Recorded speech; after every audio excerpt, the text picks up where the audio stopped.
Good evening, everyone. A huge welcome today to Career Mentorship Virtual Conference. We're absolutely thrilled to have you with us today. Okay, so as we step into some of the most exciting and mind-blowing fields in the world right now, that's robotics and artificial intelligence. So just think about it. Robots building cars, machines that can learn and solve problems, drones delivering packages, and even AI predicting the next big hit song. This is the future and it's happening right here with tech skill inclusion.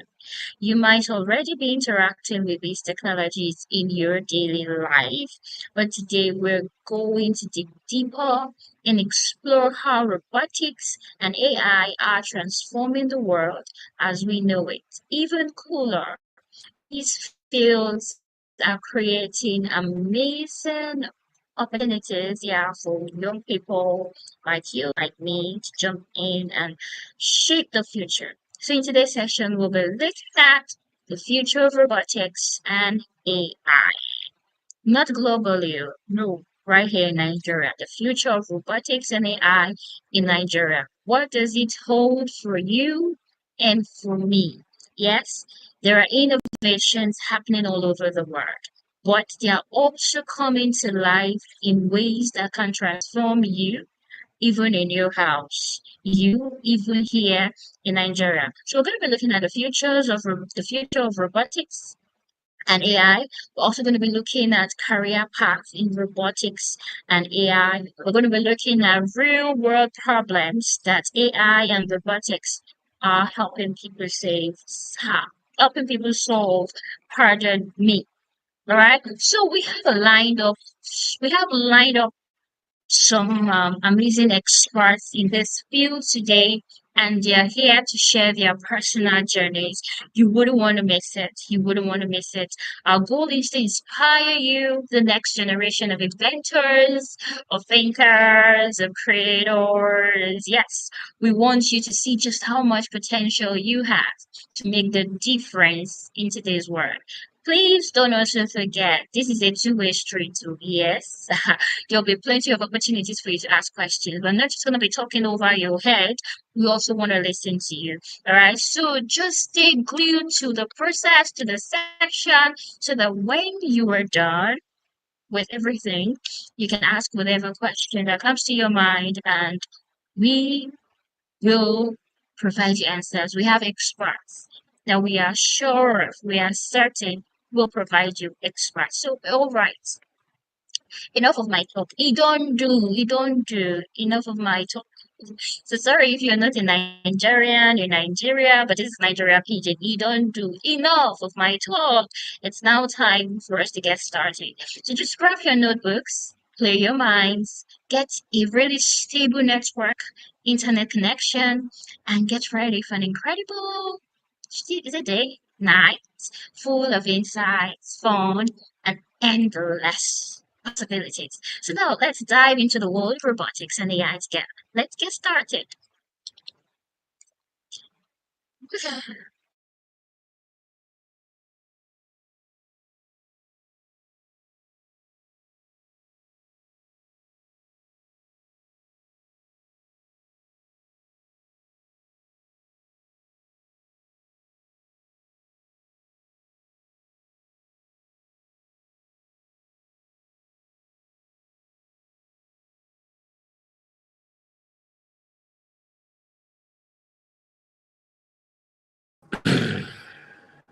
All right. Good evening, everyone. Sorry, I don't know if you can hear me, but if you can, just kindly let me know.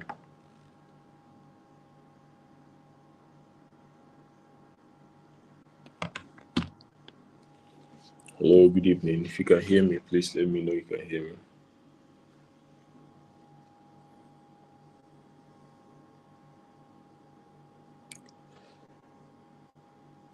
I'm still not getting a response. If you can hear me, please kindly notify that you can.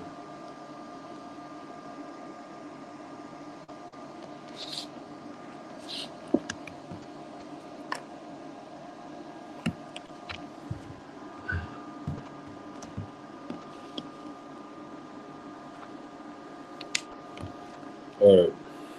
Thank you very much. Good evening. My name is Embassy. I'm the person that has been brought in to talk about robotics and the tech ecosystem in general. So,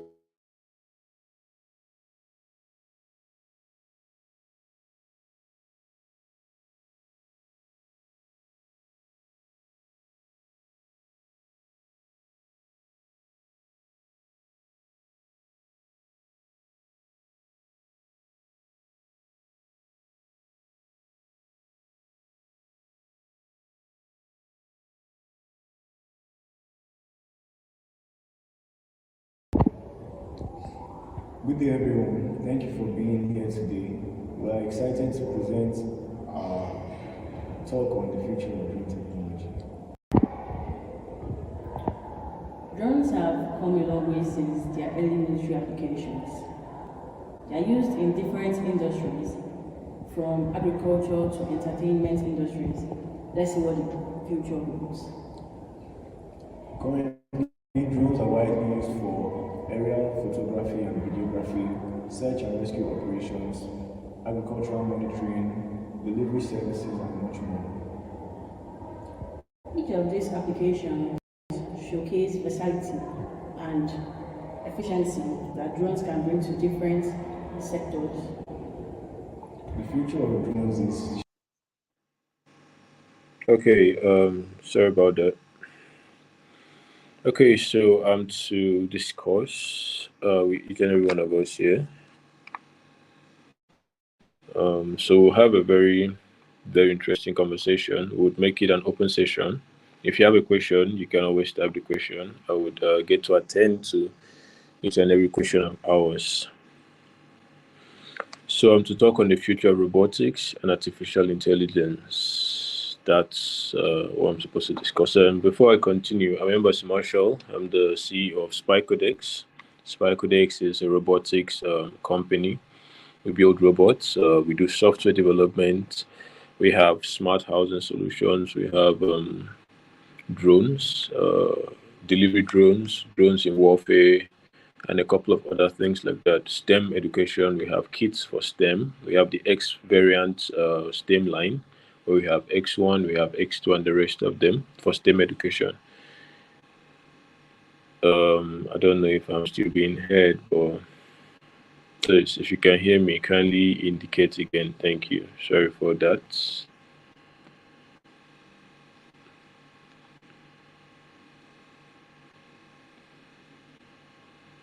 Hello, if you can hear me, kindly just type, please.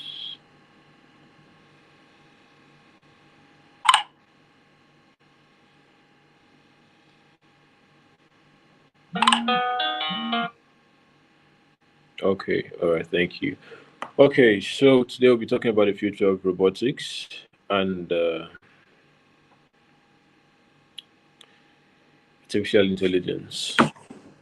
All right, let's get into it.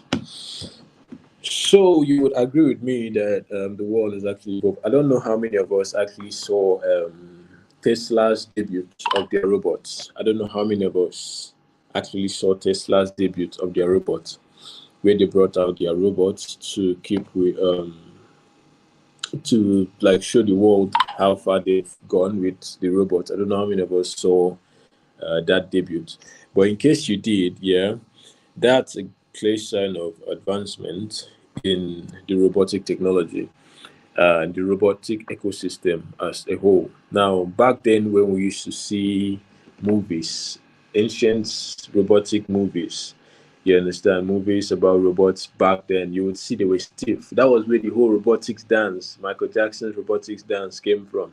Robots moving their limbs in seconds. Before a robot could lift his arm, it's as if it's stiff. But currently, a lot of things has improved. A lot of things have changed. I don't know if you've heard of Ameca, AMECA, Ameca. That's also a robot. It has this ability to mimic human facial expressions as well. For instance, this thing I'm about to do now, Ameca can do it. Ameka can grin, Ameka can squeeze his face, Ameka can lift the eyebrows, Ameka can do a whole lot of things as well. You understand? Now, this is advancement in the robotic ecosystem. You understand? A lot of things have changed, a lot of things have happened, a lot of things have improved. Now, when you look at artificial intelligence is not far from it. Artificial intelligence is more of the software part. Okay, the software part, the ability of this robot to mimic actions, to answer questions on their own, to carry out activities on their own. That's the artificial intelligence part. Now, apart from robots, we come into cars. We have EQ experience. We have different cars out there, Mercedes and the rest of them, Mercedes, BMW, Volkswagen, and the rest of them. You understand? Now, these cars have LiDAR activated softwares. Okay, now this softwares helps them to drive on their own, autonomous driving, to park, be able to park by themselves, and also help the driver park without scratching another car, and also helps prevent accidents and the rest of those things. Now, it's safe to say that these programs think for themselves, but they don't actually do. They are being programmed that way. Now, the reason why it looks like they think for themselves is that they feed off data, everyday data from what we do on the internet. Okay, from what we do on the internet, from the Google space, the feed of data from each and every one of these platforms out there that we have, Facebook and the rest of them, they have data that they get from all of this. So with that, they are able to think, act, and behave somewhat like humans. Now, a clear example of an AI is ChatGPT. Now, how do you think, or can you imagine a situation whereby you send a message to ChatGPT and then ChatGPT gives you an actual answer? Now, when ChatGPT came out earlier in the earlier stage here, the answers were not totally correct.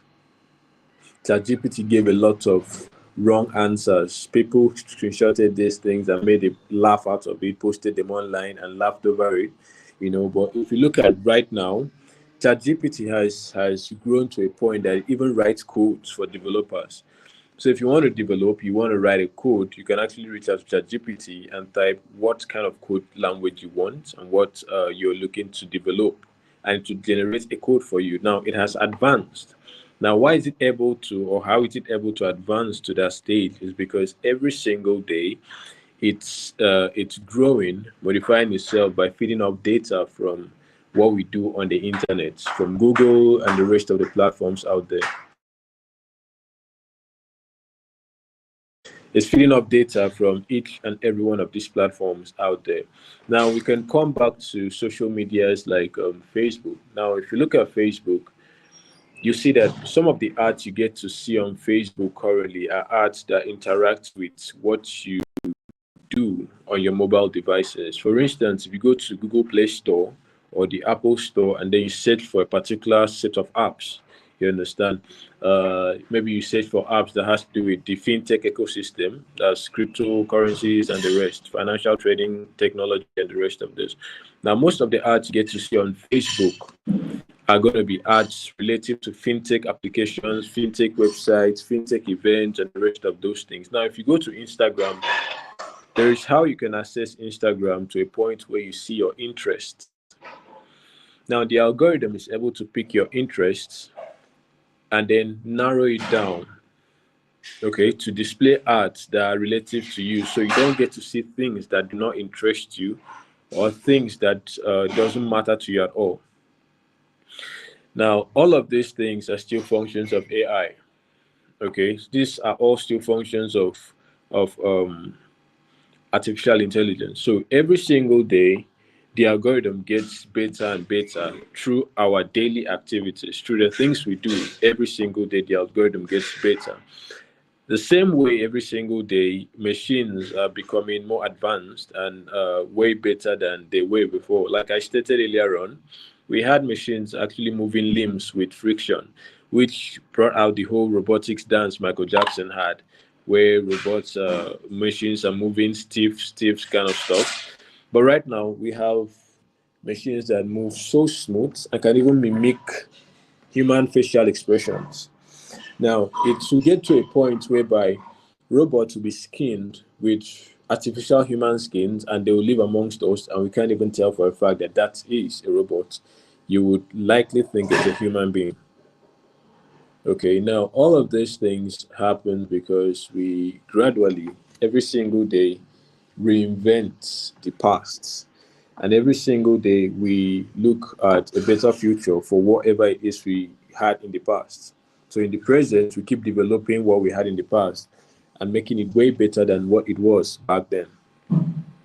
Now, if you talk about the future of robotics and then the future of artificial intelligence, it is safe to say that the future is way bigger, broader, and more beautiful than ever before. And it's also safe to say that it's more scarier. It gets more scary. Okay. Now, look at a situation whereby I don't know how true this is, but I saw a post where Elon Musk is trying to bring in a robot that could carry a child. You know this surrogacy thing they do. You can give your sperm and egg to someone else to carry the child for you. Yeah, that stuff. Now, Elon has, according to the post I saw, he's putting up a way for robots to actually do the surrogacy thing. You understand? So whether we like it or not, eventually the whole artificial intelligence thing fused in with robotics as a whole would become something very freaky and scary in the long run.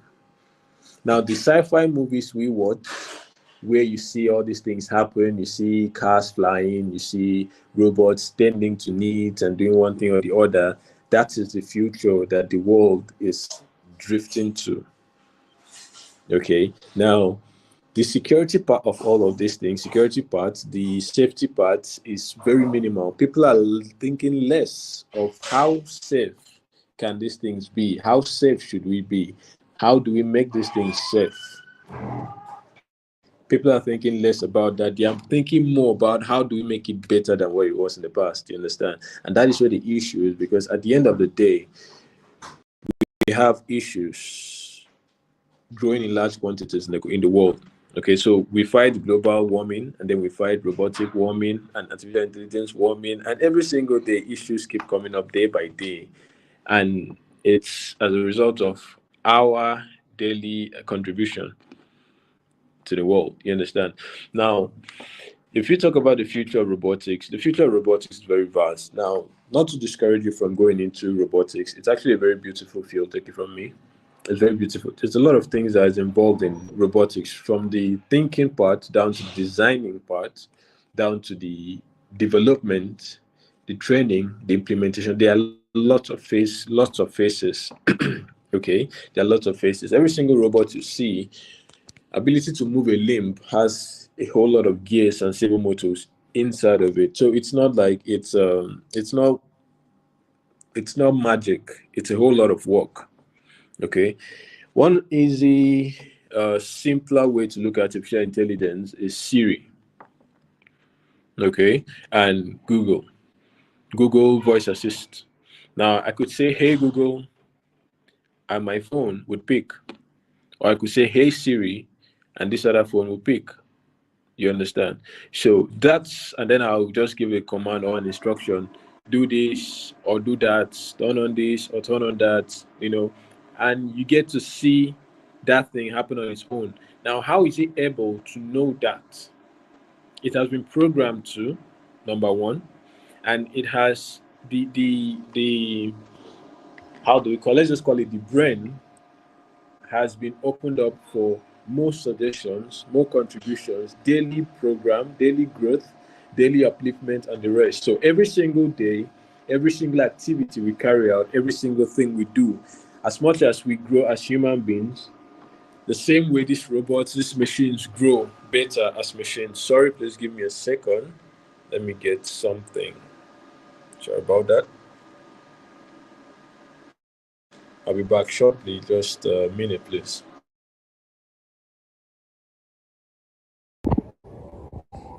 Good day, everyone. Thank you for being here today.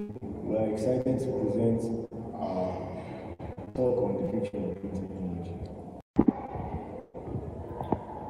Drones have come a long way since their early military applications. They are used in different industries, from agriculture to entertainment industries. Let's see what the future holds.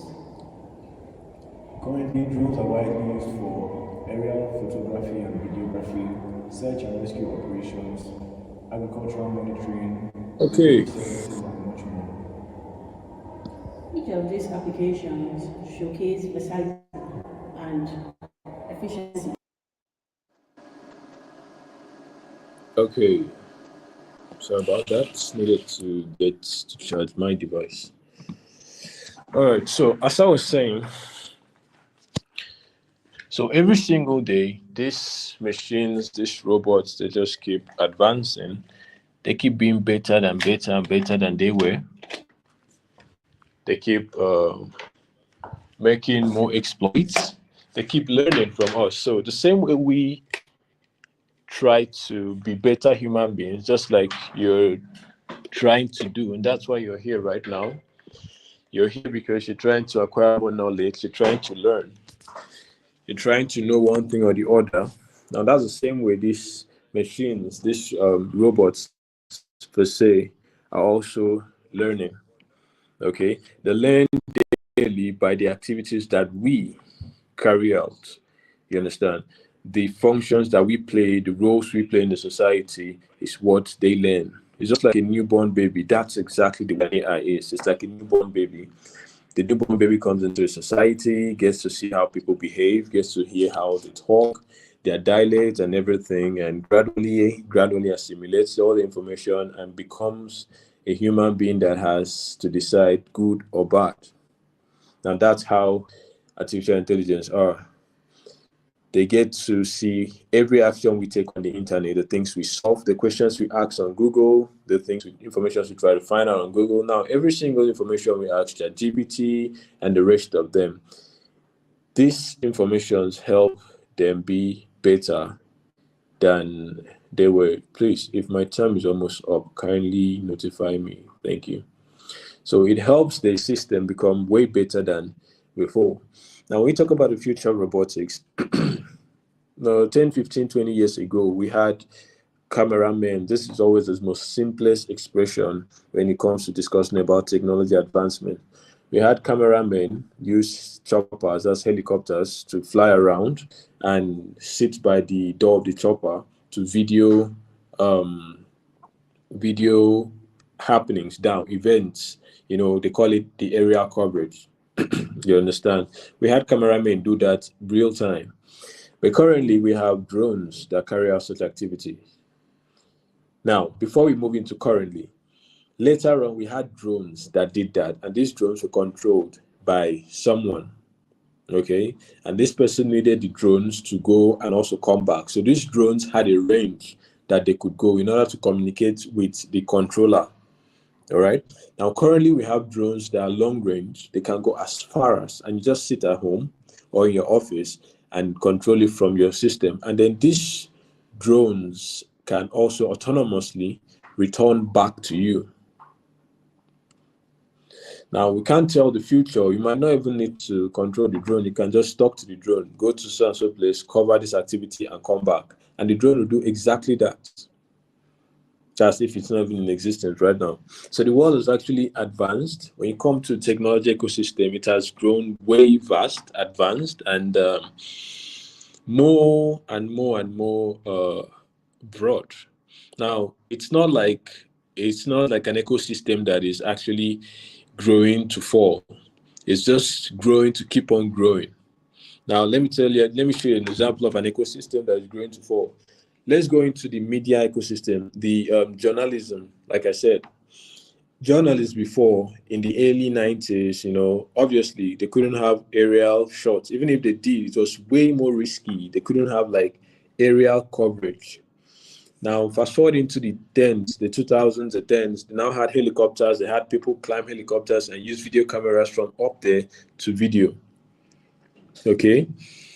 Now, fast forward again into the 20s, 2020s, we now have drones. So the inclination of the whole journalism part is up and down.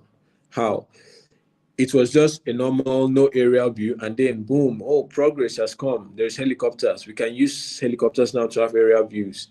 And then as if they made a progress, they went up.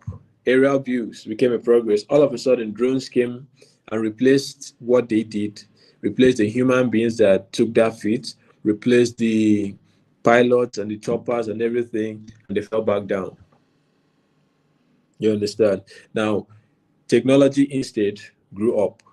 You get, so the tech ecosystem basically is just going to keep rising. The inclination is just going to keep going up. The reason is that once there is a problem, the human mind currently, humanity right now, human beings right now run to technology for a solution.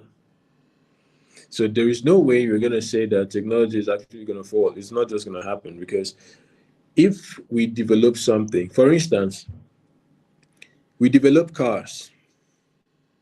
The world built cars. Cars came out, cars drove, and cars had accidents that killed the driver and the person in front, the pedestrian. What did the world do? They did not say, let's stop driving cars, let's not bring cars anymore. No. Instead, they invented airbags. And then they invented seatbelts. So you keep driving cars, you have airbags to preserve you, and seatbelts to preserve you. Now, they found out that airbags and seatbelts preserves you that drives the car. What of the pedestrian in front? What preserves that pedestrian? Instead of saying, let's just stop this whole thing, no cars anymore, they invented LiDAR. They invented autonomous driving systems that can now look at in front, see an obstacle, and automatically holds the brake by itself. So what I'm trying to say is, whether we like it or not, once there's a problem, there will always be another technology to counter the problem. No one will say stop using it. Now, for instance, we had the Hindenburg in the early 80s or 60s, thereabout. We had Hindenburg. It was a hot air balloon, one of the first, if not the first. I think it was the first hot air balloon to have been invented. Flew with hydrogen, and then it caught fire mid-air. It was a catastrophic event. The government had to put a ban on hot air balloons. Okay, that was how the whole hot air balloon transport system got stopped. All right, but airplanes carried on. Now we still have hot air balloons, but not as big as Hindenburg. Hindenburg was as big as airplanes and could carry as many persons as possible. All right, but now we just have hot air balloons that can carry like 10, 15, 20 persons in a box. That's 20 is too much, I guess, in a box, and that's just it. And you can go a short mile. Hindenburg was like plane. It carried out functions as a plane, but it caught fire. It was catastrophic. So the government had to ban it. And now planes still fly in the air. The marvel of aviation itself. You understand? Now, if you come down to other things like bicycles, power bikes, and the rest of them. Instead of let's stop these things, no, let's bring another technology that will solve the problem at hand. That's how the world is. So that's how the world will keep moving. Now we're fighting global warming. Global warming was an issue. It's an issue. It's killing trees. It's killing lives. It's causing this, causing that. Instead of let us stop technology, no, let us bring out electric vehicles that don't produce fumes. That was the solution. You understand? So at the end of the day, technology will just keep growing. The future is way big and broad. People just keep thinking. People keep breaking down things, analyzing things, finding solutions for things, making things happen anyhow. So instead of let us stop it for totally, no. Let us bring out a solution that could actually beat what is on ground and be better. That's the way it's going. Okay. Now we have houses that you build from ground upward. Okay, brick foundation and everything in the ground. What happens when you want to relocate or you want to use that land? You destroy the house, isn't it? Everything gets destroyed. Damage. You might not get compensated. You've lost money, and all that thing happens. You might not even have insurance covering your house. What did the world do?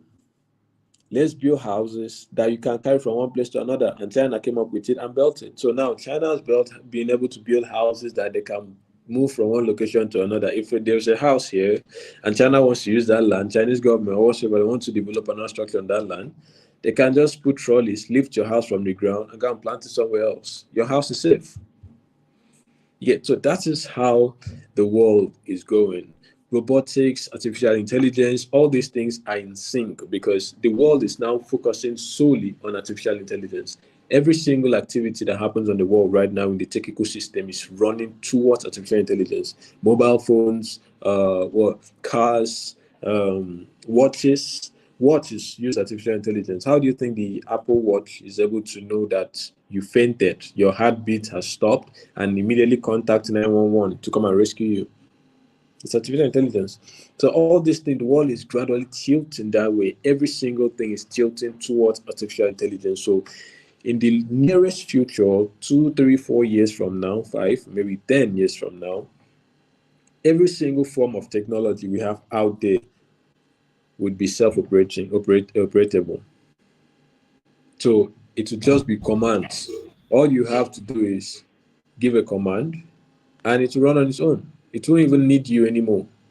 Now, what happens when you no longer know how to operate these things and these things are operating themselves? What happens when they shut down? What happens when you want to shut them down? You can't because you don't even know how to do it. You understand? So it poses a risk. So I'm trying to like clear it out for us.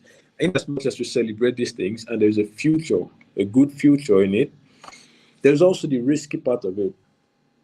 There is a risk involved in it. You understand? There's a very huge, very, very huge risk that people are not really thinking of, people are not really catering for. What happens when these things learn more than they're supposed to? What happens when these things can now self teach? Okay, what happens when the filters are no longer working and these things are teaching themselves? Who is going to save the world? Who is going to stop them? Who's going to turn them off? Now, these are the questions that we need to ask. Now, the world is building. The race to launch robots is actually ongoing. The race to be the first to release a very human-like humanoid or robot is ongoing. Everybody's putting in pressure, mounting pressure, trying to build one thing or the other that looks like a human being and can do things like a human being. They want to be the first. They want to be this. You know, that's the pressure that every robotics company out there is now putting on. They want to build something that has the brain of a man, human beings, you know, and they're paying little attention to the negative part of these things. How do we combat security challenges if one should come up? You understand? So the good thing about it is that in the long run, it keeps making life easy. Normally, robots make life easy. It's their thing. They are good for study. They also make life easy. You get like cars. You can rest your car. You could be on a 5 hour journey and then you take a nap and your car continues on the road for you. Just set a map where you're going to and it handles the rest for you. You wake up, you're safe, you're okay, and it makes life very easy. You don't need to park your car by the roadside where you don't know anybody and then you're praying that God should keep you, no one should come and kidnap you and your car and all those stuff. No, you can continue your journey. Now, what happens while you're on the journey? Someone hacks your car and reroutes you from the main road into the bush. What happens then? You get so these are the things that we need to actually look at. So we need to look at the good side and the negative side. Now, if you talk about in the our daily lives, every single thing we do currently, like I said earlier on, is to better ourselves and also to better the machines around us. That's how it is. So machines are built, robots are built, everything are built by the daily human interaction. Now, someone once said something. He posted something on his WhatsApp status. A friend of mine, he posted on the WhatsApp status that all the schools we went to, secondary school, all the education we had, what is the use of it right now? You know, now it is always a normal thing, especially in this part of the world. People say school is calm, one thing or the other, and all that things. Which, well, I'm not here to actually debate on that topic. But when he made that statement, he posted on his statement. When he made the post, that all those things we learned, what's the use of it right now? Like, look at the world. No one's even. I told him he is wrong. I told him I was wrong. The reason why I said he was wrong is this. Now, you cannot understand the way you cannot build a robot a human-like robot without understanding the way the human body works, the human anatomy is, without understanding why you can do this thing that I've just done with my finger. Why can you do this thing? What makes it possible for you to? Yes, there's joints. You understand? But what makes it that if you bite the tip of your finger, the rest of your finger feels it? Your brain, your body feels the pain. You understand? You cannot understand all these things without biology. So whether we like it or not, education is actually a very key factor in any single thing technology. The scientists were able to break down the human anatomy, the body, muscles, everything. That helped engineers when building robots to know where should we put a servo motor, where can we make a joint, where can we put a neural link or whatever it is, such that it receptors works, everything works, the message is passed, information is passed. It's education that actually made that possible. Because no one will tell you the human has a brain if you didn't go to school. It's obviously in school that we learn that. And those people that did not go to school that ended up knowing that humans have a brain is because those that went to school keep saying it. Probably in a heated argument, you hear someone say things like, "You don't have a brain. You're talking like someone that doesn't have a brain." And now you now know there's something like a brain. Okay, so at the end of the day, every single thing that has to do with technology, every single thing that has to do with robotics comes from school. Building a flying cockroach comes from school. The F-15s, F-12s, and the rest of them, they were actually built from the anatomy of bird. Okay, the falcon. I've seen a question here. Okay. Should we be afraid of robots? Well, Rosemary, should we be afraid of robots? I don't know how to answer this question. Oh, well, it's we should be careful. Let me just put it that way. We should be careful. We are humans. This is our world. You get humans, animals, plants, nature. This is our world. So machines cannot come and overthrow us in our world. So when you talk about being afraid, it's more like saying your tenant should come and pursue you out of your house as a landlord. Yet instead, you be careful by giving the tenant tenancy agreement that make sure the tenant cannot rise against you as a landlord. Yet, so you cannot be afraid of robots. Instead, we be careful in our daily dealings, but you cannot always be careful. So we just try our best. Okay. Is there any other question there? Gabriel Ophili, that's good. I've seen that. How is there a risky part in it? AK Hope, how is there a risky part in? I didn't get that question, please. Can you just type it again in full? Franklin, must AI solve every problem? Well, Franklin, must AI solve every problem? AI must not solve every problem. That's the truth. It must not solve every problem. But human beings are lazy. This particular generation upwards is a lazy generation. Let me be honest with us. It's a very lazy generation. We don't want to think. We don't want to work. We don't want to do. Imagine going to school, university, and you're given a project, and you just come and chat GPT straight up. So why wouldn't it solve every problem for us? It will. It actually will because we make it do it. You get like back then in the 2000s when there was no chat GPT, every single project you either write it or you pay someone to write it for you. Now you don't even need to pay someone to write it for you. AI solves that problem. So must AI solve every problem? No, but we inhabitants of this earth actually make sure it works that way. Why? Because we are lazy, including I. You understand? Laziness is what causes that. Gamers, yes, most people are based on the use of AI. That's why it was built. It was built to attract us, to solve problems for us. So yes, that's this. Ijoma, yes, those cars have been created. They've been created for some years now. Thank you so much, Mr. Embassy, for this amazing session. Please, can you hear me? Yes, I Can you can hear hear you. me?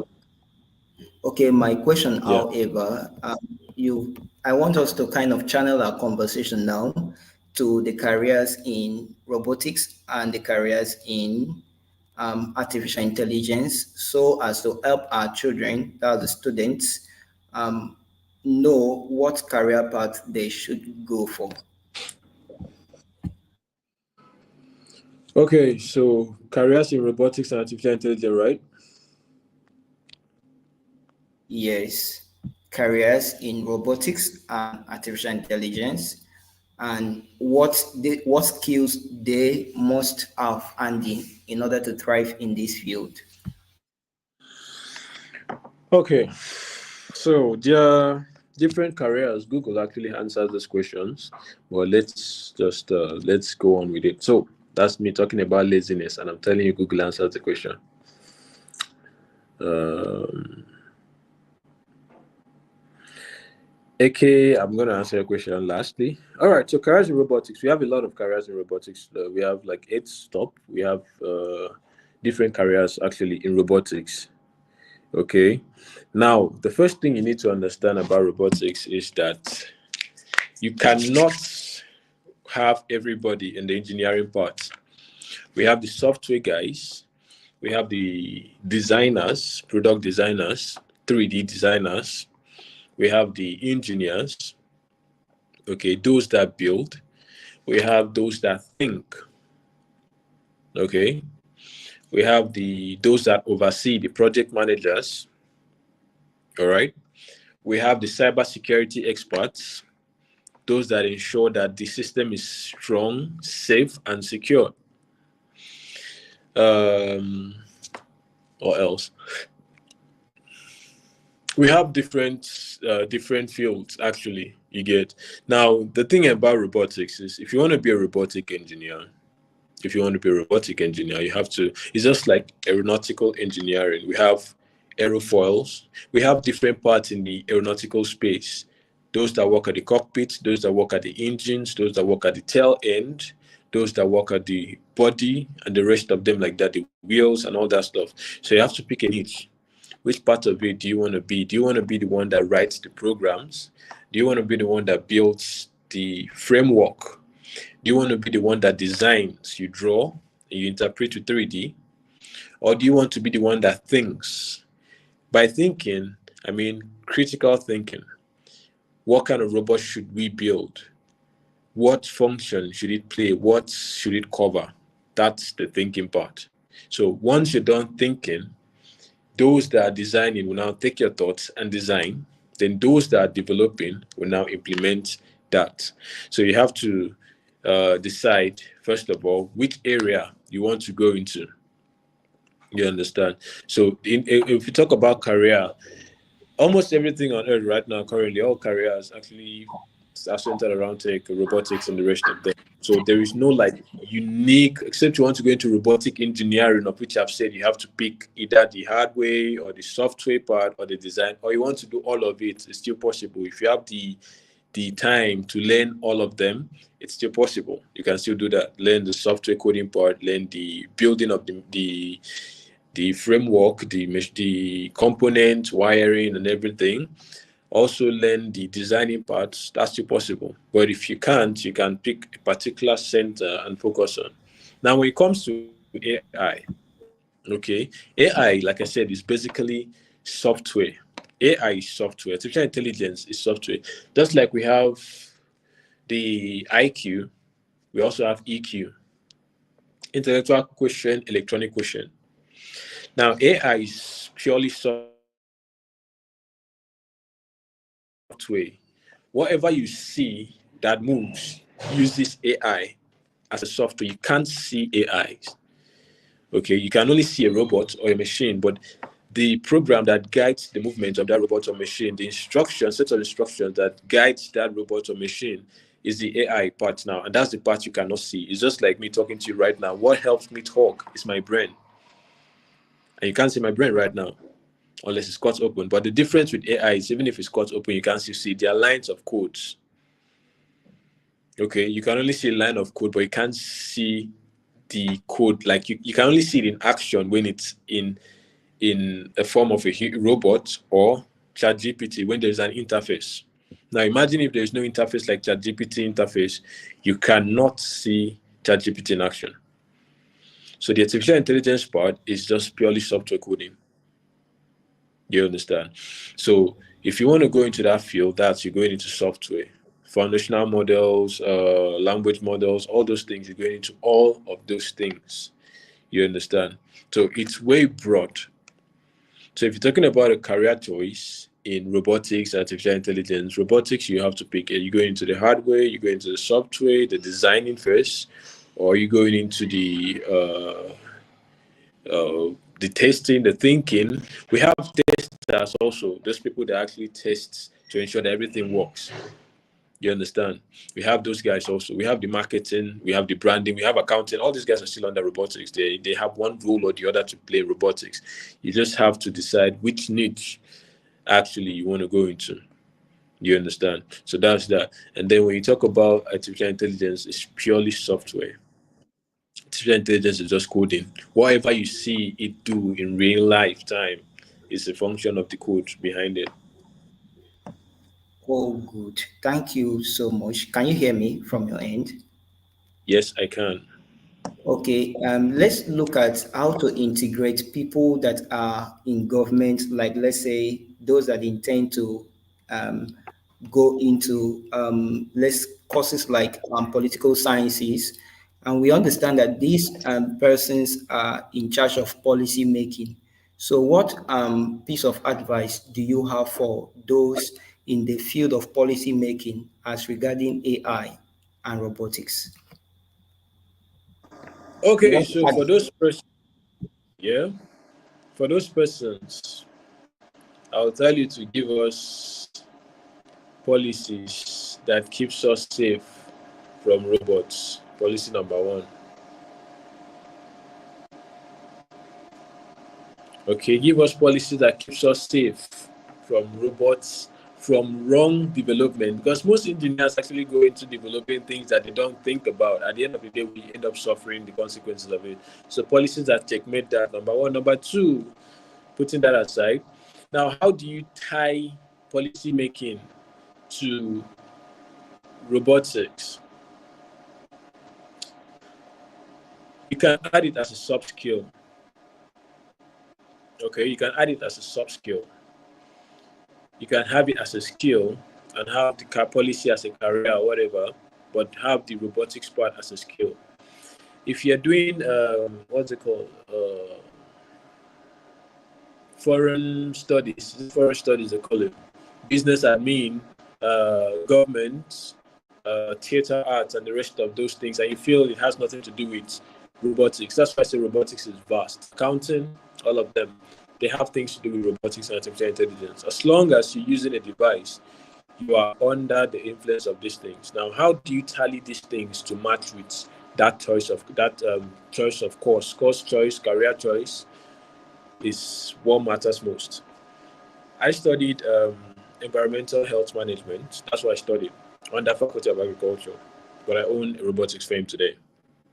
Okay, now I had the skill I wanted to do, which is robotics, but I had the certificate on faculty from the agricultural sector, environmental health. But I have a skill in robotics. So if you need me on the environmental health part, let's talk about health, human health, safety, and the rest. I'm your guy. Now, if you need me on robotics, I am here right now. So you can actually have a okay. skill in robotics, you get, and then still continue. Now these things will help you because if you're in the policy making part of the world, let's say your government or whatever, and then you understand robotics very well, you understand the tech ecosystem well, you would be able to guide those, empower those that can't, and also you also make policies that would, we believe, we hope and pray that you make policies that will not just better human lives, but also better, give us a better environment, a better living, a comfortable life, a safer environment and climate. The reason why I say we hope is because it's one thing to do policy and it's another thing to be able to give good policies. So if you're in that Okay. field, that's that. Yeah.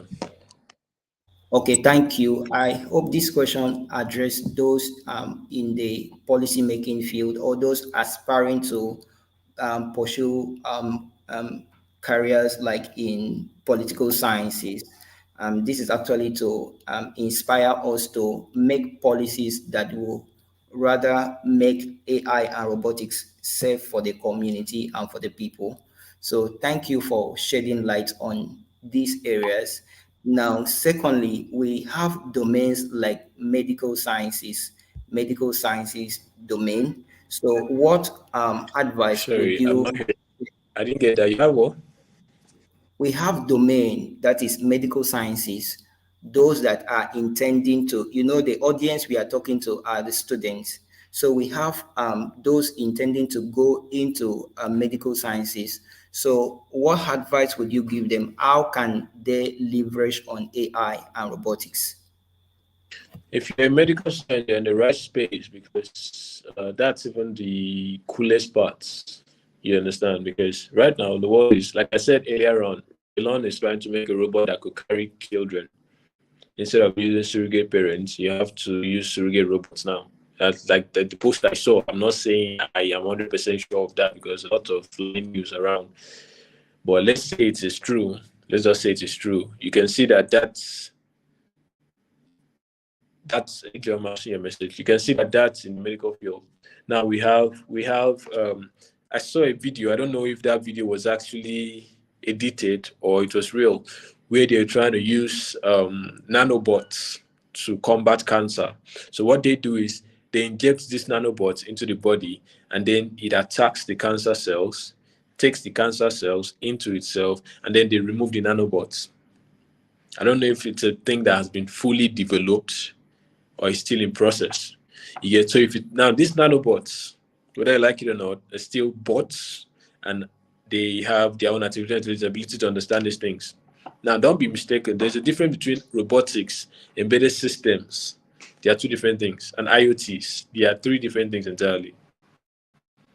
Okay. Okay, please, you shed more light in these areas, the embedded systems, the IoTs, and the robotics, as you just said, to enable each and every one of us to really understand because I'm just getting to know this.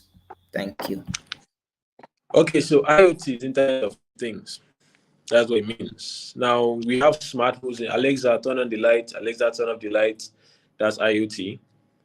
You understand? It only carries out a specific function, light. Let me use it. That's just it.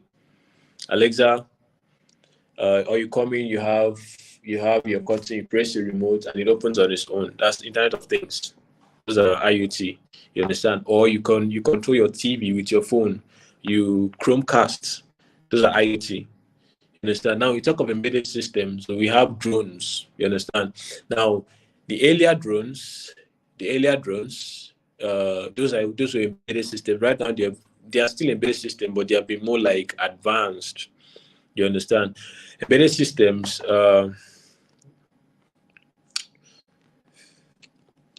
Embedded systems have more of like components inside of it. You understand? Everything embedded inside of it. You understand? More like mobile phones.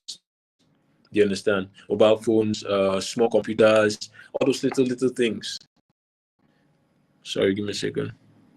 Okay, Mr. Yeah, so Embassy, all those thank you. yeah.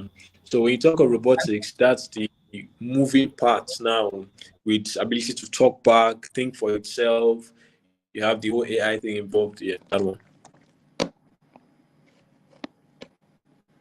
Arduino Okay, thank UNO, you. yeah, and the rest of them. Yeah, thank you. Thank you so much, Mr. Embassy. I think we should go on a short break because we have a take and show that a school actually, schools that register for these events, we gave them the leverage to also showcase some of the tech programs they run. So we have a school that have actually forwarded their programs to us, and I would like it to be showcased. So during this short break, we would use it to showcase what schools are doing, and afterward we come back to discuss further. Do you agree we do this? No, Is no, that's that fine. okay That's fine. by? All Yes, right. yes, sure.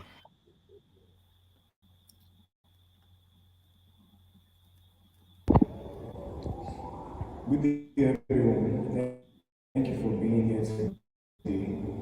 excited to present our talk on the future of drone technology.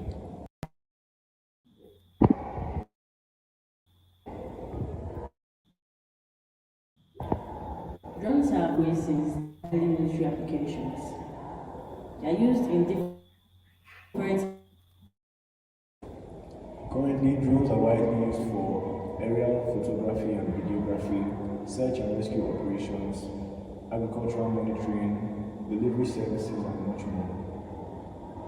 each of these applications showcase versatility and efficiency that drones can bring to different sectors. The future of drones is shaped by various technological advancements such as AI and machine learning, battery life improvement, and swarm technology.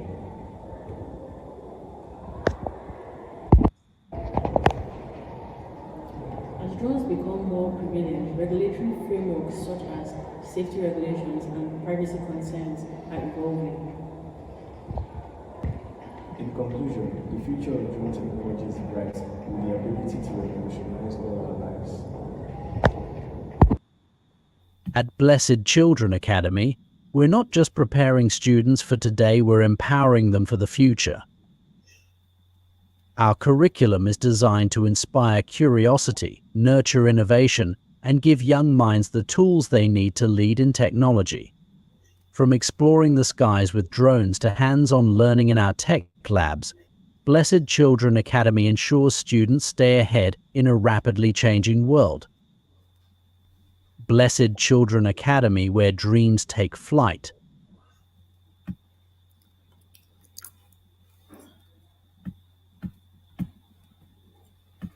Okay, thank you so much for that short, brief show by Blessed Children Academy. Okay, Mr. Embassy, please kindly come on board. Let's discuss further. Thank you so much. Thank you so much. So, still on, we have actually addressed the domain of medical sciences, those that are in the medical domain. We have different domains like construction. So there are many persons that are, remember our audience are actually the senior secondary school students, and the parents are joining in just to get informed on why they should actually embrace AI and robotics. And so for those going into the domain of construction and engineering, what's the take? Because some persons really reason that they must have to dump these domains in order for them to be well embraced into AI. So what's your what would you say on this? Construction. Yes, those in the construction domain, construction and engineering. Okay. Now, if you come to construction, how does it tell you? You mean when you talk of construction, that's civil engineering, right? Building of roads and the rest. Yes, sir. Okay, so the cool thing about that is we have 3D models right now. You can build houses using 3D printers. You get now these things are still manned. Now, like I said earlier on, it doesn't matter what you study in school or what you intend to do as a career. Have a skill. Even if you studied language, English, Yoruba, Efik, whatever, Hausa, whatever language you studied in school, doesn't matter. The skill is what matters. That certificate is valid. Like I said, education is valid. The certificate is very, very valid and will be needed eventually someday. Might not. You can't tell. But the skill will always make a way for you. That your skill will always make a way for you. That skill is your value. Without that skill is useless, whatever you're Okay, doing. I would like to draw Now, your attention. I would like to draw your attention specifically to these automobile cars, like these cars, self-driving cars. We understand that they are actually on the road, right? So what helps them understand this, like drive safely? Is there any network that like let's take for instance, like those that are constructing the road, is there anything they need to know that must be done in order to give self-driving cars I don't know if you actually get my question right. Your voice is breaking at some point. I can't hear I'm the question. setting an Can you hear me now? Yeah. Yeah, I'm citing an instance of self-driving cars. Self-driving cars we have, which goes by road. So, these self-driving cars, is there any thing that construction engineers actually do, especially to give self-driving cars an enabling environment? Like, I just want you to clear the air on this area. Okay, so yeah, now self-driving cars actually use the stuff we call LiDAR, the software that helps it has cameras on the sides that helps it get there's a car beside and all those things. That software thing. Now, construction engineers coming in is the ability to do road signs.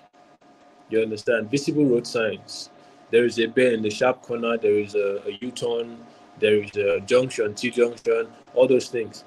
An ability to make the roads broad enough. You understand? A two-way lane, uh, and all those things. Yes, that's where they come. The construction engineers are basically to just do the right thing, put the right signs on the road, not when there's a U-turn, you're putting a T-junction. It confuses the whole program. Because this self-driving cars use cameras, so those cameras read every single sign on the road. They read everything that's going on and they interpret it within seconds to know what to do. You understand? Now when the signs and everything on the road are wrongly placed, you're having a wrong interpretation. You get, so all those things need to be done right. They need to be done right. So that's where the construction guys come in. If you're talking about road construction, that's where they come in. They do the right thing, road signs, right construction of the road and everything, and it helps the self-driving cars. But apart from that, if you're looking at them coming into robotics as a field, they have to get a skill.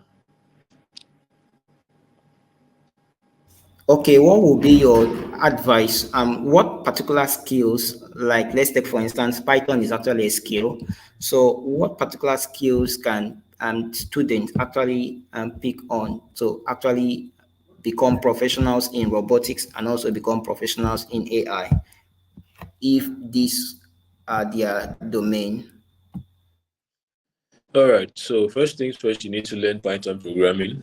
It's not a must, but I'm not saying it's a must, but it's a skill you need to have if you come into robotics. Okay, if you come into robotics, you need to have a skill in Python. You understand? Ijeoma, which app can be used to program a robot? There are different apps out there, but you need to understand the programming first before you try using an app. So that's where I'm coming to now. So you need to understand now the skill you could pick up is software. Let me not just say Python. The skill is software development. That's where you have the programming. We have, like I broke this thing down earlier on. I said software, I said hardware, I said design. Now we have 3D design and modeling. We have additive manufacturing. You understand? That is a skill on its own. We have software development. That's another skill on its own. We have hardware. That's another skill on its own.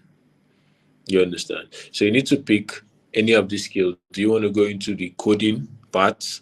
Do you want to go into the building, wiring part, the framing and the rest? Or do you want to go into the designing part of it, modeling? Now, every single thing has a design language. That's why you see cars are different from the other one. This car looks different from a particular brand. This brand they might look a little bit similar, but they have something unique to them. BMW has angel eyes, the other one has butterfly eyes, and the rest of them. Now, these are design languages. Now, that is the work of a product designer now. They will now model it out before it is even built. There has to be a clear modeling of a car. Let's go with cars. There has to be a clear modeling to better understand it, test aerodynamics before the car is now built. So you don't spend money buying materials and building a car. At the end of the day, it comes out, it's not nice. That's why you have architectural structure. So there is that part, it's a skill. It's one of the most important part. If you go to where they're doing clear modeling of cars, you will know it is the most integral part of a car manufacturing plant. You understand? The tools they use and the how careful they are. So it's a skill. You have that in robotics too. You model, you code, software programming, or you go into the hardware part of it. There are other skills. You have the marketing part of it. Who markets these things to the public when they come out? We have the training part. Who trains them? When you're done with the software thing, who now trains them that this is hello, this is thumbs up? There's someone that has to train them. That's another part also. Trains them how to fold a shirt, like Tesla was showing their own robots how it folds a shirt. There's someone that does that part as well. So you need to pick a particular skill in all of this wide range of skills and focus on it. Kayode, mechatronics. You have mechatronics. Okay, please. If we understand the Nigerian university system, we like the Nigerian university system. How do we actually break the status quo and just keep on ensuring we attain meaningful height in AI and in robotics? How to break the status quo? Yeah. Okay, so I don't know if you can see my face. Can you see my face? Okay. Status quo. To attain meaningful height. You know, the problem with the Africa generally is not everybody do, but most times, most persons are just, how do I put it? They are not really interested. You get now to break the status quo. First thing first is awareness. You understand? The awareness is the most important thing. Ignorance is a very big factor in Africa. Although now a lot of things are changing, a lot of people are seeing things and they are, taking different steps and turns and all that, making their lives better. Yes. Now, in order to break a status quo, you have to first of all create awareness. Just like we are doing right here, right now. This is the first stage, awareness. The second stage is the, how do we call it, the follow-up, evangelism, we call it follow-up, the follow-up. So after you're creating the awareness, you now follow the person and follow them up. Creative thinking is a very, very important part of every growing economy. Ability to think creative solutions out is a very important part of every growing economy and every culture of person, race, whatever. Ability to think. Now, that is where we have an issue in Africa. Not that people don't think, people think. Not that people cannot think, people can think, but most times people don't want to think. And those that think, we now have the next issue of funding and support. After you're done thinking about that thing, you now go out and look for an investor, and investors can't help you because they don't understand what you're thinking. That's why this awareness is important. So if we have more persons in Africa that understand these things, then it's easy for the younger generation to actually build. Because I've seen people build, I've seen a small boy build a movable truck using pressure. It was so beautiful. I gave the boy a scholarship like to learn robotics and stuff in the company. It was so amazing. You understand? Now, that's because I understand it. Now, imagine if you met someone that doesn't even understand what this thing is. The person would be like children and doing toys, children and building things with toys. This is a normal way of life. And that's how that boy's whole dream and stuff ends. You understand? So we need to first of all create the awareness like we are doing right now. Let parents, let adults, let young people understand that these things are real, they exist. Not just seeing them on movie and they're like, wow, and then they pass. No, these things can be done here. So that when someone thinks about doing it and goes to them, they're like, yeah, I saw this thing. I'm very aware this thing can work in this country. What do you need? I'm interested. I'm willing to support. That is how Africa, Nigeria develops. People bringing ideas and having people support them. We change the narrative. Okay, thank you. Thank you. I think before we end this session, I really want us to kind of like talk about the business part of our skills like AI and robotics. How do we actually, these are students, and one of the things I've observed so far about young teenagers is they always want to make money, and just because of their drive to make money, somewhat they dump some domains which are critical and chase the money, chase the bag. So how do we actually develop business mindsets while we are building robotics or building AI, or let's just shed light in this area? Okay, so I see people go into things because of money, first things first. That question is actually out of robotics. That question is now a more of a human-centric question. Okay, so just give me a few seconds or a few minutes to answer it my own way. I don't know if you can hear me. Can you hear me? Please, if you can hear me, kindly let me know. I can hear you very clearly. All right, so give me a minute or 2 minutes before you interrupt to answer this question.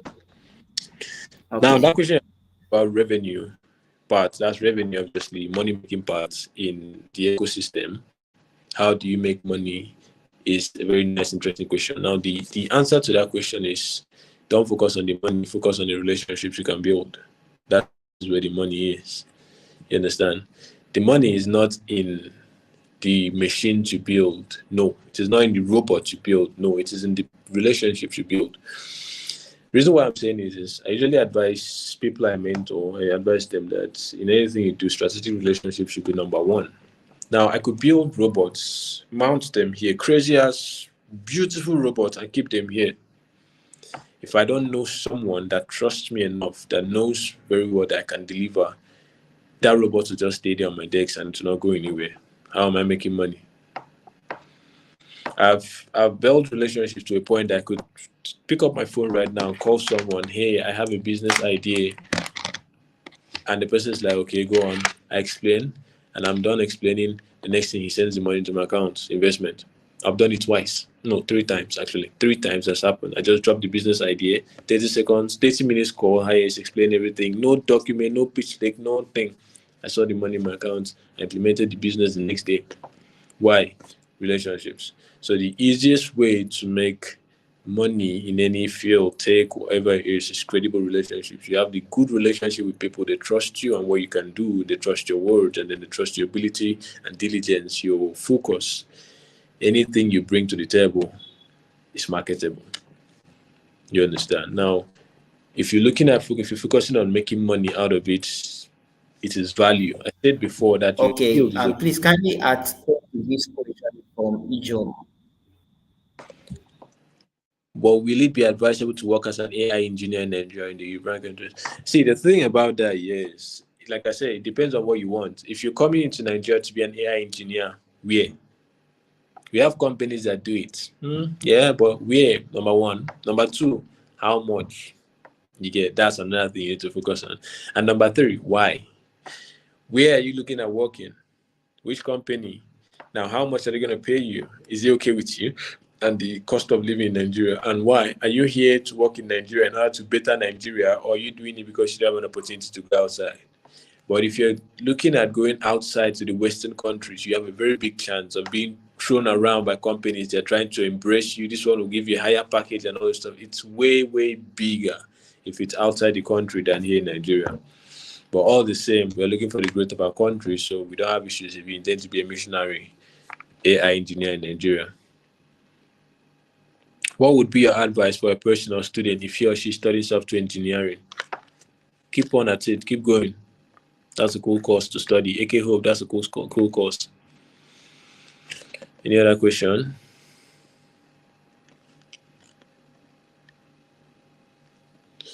Idioma, that will need a lot of programming, so it means that we should go deeper in the subjects.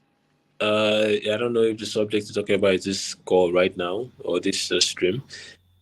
Yes, robotics AI has to do with a whole lot of programming. Simple lines of code, simple websites actually carries a whole lot of coding. You get to talk more of writing instructions for neural network or something like this. It's a whole lot of programming. Yes, a whole lot of it. The person that is actually going to go into that field will be a very, very badass programmer. Thank you so much. We actually started very late.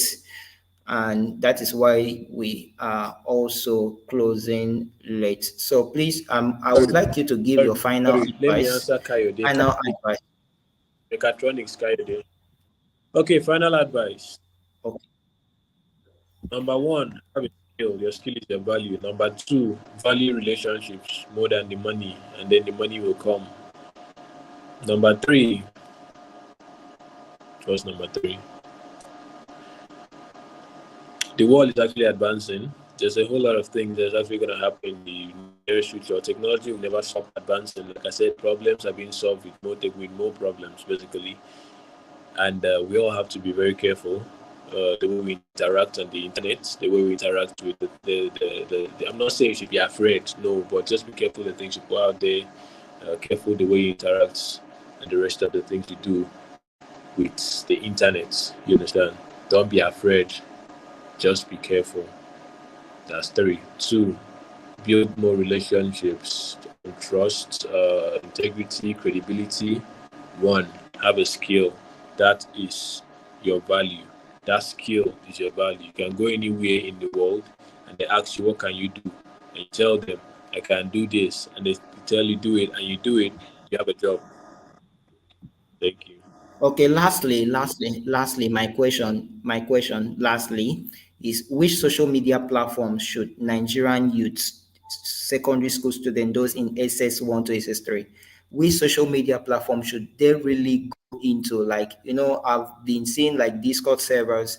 There are a lot of people that are building hackathon projects, and you find them on Discord servers, like different platforms for hackathons and all of these things. So, which social media platforms do you really recommend these teenagers to explore? LinkedIn. LinkedIn. Do you know why I recommend LinkedIn? I always recommend LinkedIn. I've had this question severally from different persons. LinkedIn. LinkedIn is where a lot of things will actually change in your life because it actually gives you motivation. You see young people do things, you see young people achieve things, you see young people make progress, you see young people, and if you're someone that is a good mind, positive minded person, you get motivated and want to be like that person, you mount in pressure and you put in effort. LinkedIn. Never take out LinkedIn from your list of social media networks. It's very important. Go there to learn, go there to better yourself. Don't go there to fake life. Don't go there to do fake life and post what you're not. No, go there to learn from those that have. Go there to build strategic relationships, connections with people. They will change your life. It changed mine. It will change yours. So LinkedIn is number one. Don't miss out on LinkedIn. The rest of them we have other platforms out there that have forums and communities, like you said, the Discord and the rest of them. But LinkedIn should be a number one go-to. Don't miss out on it. Thank you. Okay, thank you so much, Mr. Embassy. Thank you so much, and I believe everyone have actually learned something. Please, if you have learned something, type in the comments. Let's know that this section has really been impactful in your personal life.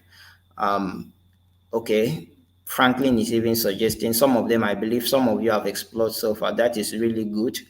Okay, that has been an amazing session from Mr. Embassy. Mr. Embassy, we are so grateful to host you, and we look forward to also having another session tomorrow on the future of software development. The future of software development. And remember, our theme all center on the future, because we believe when we say the future, everyone needs to really prepare themselves for the future. So I will use this short moment to advertise some of the company who have partnered with us to make this event a success. Thank you so much. Please, let's get ready. Tomorrow we are starting by 3 p.m. We are going to have two sessions tomorrow with three speakers. Tomorrow will be on blockchain. Those that have been looking forward to build cryptocurrency like blockchain applications, Web3, and to explore the cryptocurrency domain, we would learn about that tomorrow. So it's all about the future. It's all about the future of blockchain, the future of everything. So we would explore and prepare our minds, prepare everything, and to make sure our future is a success. And the future of the Nigerian youth is also a success. So I would use this moment to, I will end this session with an advertisement from CodeNet Solutions. Thank you. Create solutions that power your success. From dynamic websites to complex applications, CodeNet Solutions specializes in high-quality web development. Welcome to CodeNet Solutions, where we build more than just software, we create solutions that power your success. From dynamic websites to complex applications, CodeNet Solutions specializes in high-quality web development services that bring your ideas to life. Education is evolving, and so are we. Our school management system simplifies every aspect of school administration, helping schools run smoothly and teachers focus on what matters most: education. Need streamlined grading and reporting? With our result management system, keeping track of academic performance has never been easier. Parents stay informed, students stay motivated, and schools stay organized. And that's just the start. Whether it's custom software development, data analytics, or automating your business processes, CodeNet Solutions is here to elevate your efficiency and drive results. Transform your vision into reality. Contact CodeNet Solutions today, and let's build the future together.